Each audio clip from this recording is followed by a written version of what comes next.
ମୁଁ ଏଇ 2 ଦିନ ତଳେ ମୋର ଦୂର ସମ୍ପର୍କୀୟ ଭଉଣୀଙ୍କ ଘରକୁ ଯାଇଥିଲି। ତାଙ୍କର ବଡ଼ ପୁଅ ନବମରେ ପଢ଼େ।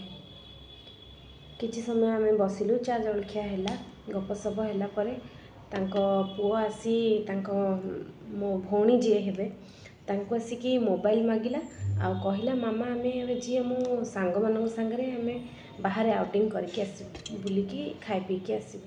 ତାଙ୍କ ମା ମନା କଲେ, ନାଇଁ ତୋର ଏଥର 9th କ୍ଲାସ୍, ତୁ ଏବେ ଯାନି, ତୁ ବରଂ ସାଙ୍ଗମାନଙ୍କୁ ଘରକୁ ଡାକିନେ, ଘରେ ଆସିକି ମୁଁ କିଛି ଘରେ ବନେଇଦେବି, ନହେଲେ ବାହାରୁ ନେଇ ଆସିବି, ଆମ ଘରେ ବସିକି ଆମେ ଖାଇବ ମିଶିବ ଯାହା କରିବ, ତୁ କିନ୍ତୁ ବାହାରକୁ ଯାନି କି ମୋବାଇଲ ମୁଁ ତତେ ଦେବିନି।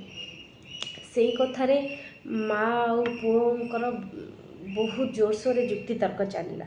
ଯୁକ୍ତିତର୍କ ଏତେ ଜୋରରେ ହେଲା ଯେ ସେଠି ବାହାର ଲୋକ ଅଛନ୍ତି ବୋଲି ଆଉ ବୁଝିପାରିଲେନି। ସେ ମା ଛୁଆମାନଙ୍କ ପାଇଁ ଆମେ ହୁଏତ ଆଉଟସାଇଡ଼ର ଥିଲୁ, କିନ୍ତୁ ସେମାନଙ୍କୁ କିଛି ଫରକ ପଡ଼ୁନଥିଲା। ଏମିତି ଦେଖିକି ଲାଗିଲା ଯେମିତି ସବୁଦିନିଆ ଘଟଣା। ସେଇଠି ମୋର ସାନ ଝିଅ ବି ମୋ ସାଙ୍ଗରେ ଯାଇଥିଲା। ସେଇଠି ସିଏ ଦେଖିକି ପୁରା ଡରିକି ରହିଥିଲା।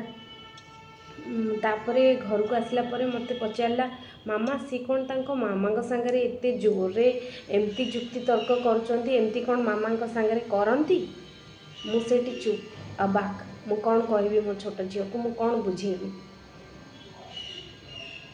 ସେଇଠି ହୁଏତ ବଡ଼ ହେଇଗଲା ପରେ ପିଲାମାନଙ୍କ ସହିତ ଟିକେ ଫ୍ରେଣ୍ଡଲି ବିହେଭ୍ କରିବାକୁ ପଡ଼ିବ ଆମକୁ। ତାଙ୍କ ସାଙ୍ଗରେ ଆମକୁ ତାଳ ଦେଇକି ଚାଲିବାକୁ ପଡ଼ିବ, ନହେଲେ ଆମେ ପଛରେ ରହିଯିବା। ଆଉ ଛୁଆମାନେ ଆମକୁ ବହୁତ କଥା ଲୁଚେଇବେ ଆଉ ଆଗକୁ ଚାଲିଯିବେ, ଆମ ହାତ ପାଇବନି। ଏଣୁ ମୋର ଗୋଟେ ଅନୁରୋଧ, ପିଲାମାନେ ବଡ଼ ହେଇଗଲେ ସେମାନଙ୍କୁ ଗାଳିଗୁଲଜ ନ କରି ବରଂ ଭଲରେ, ସ୍ନେହରେ, ଆଦରରେ ବୁଝାନ୍ତୁ, ହୁଏତ କିଛି ଚେଞ୍ଜ ହେବ।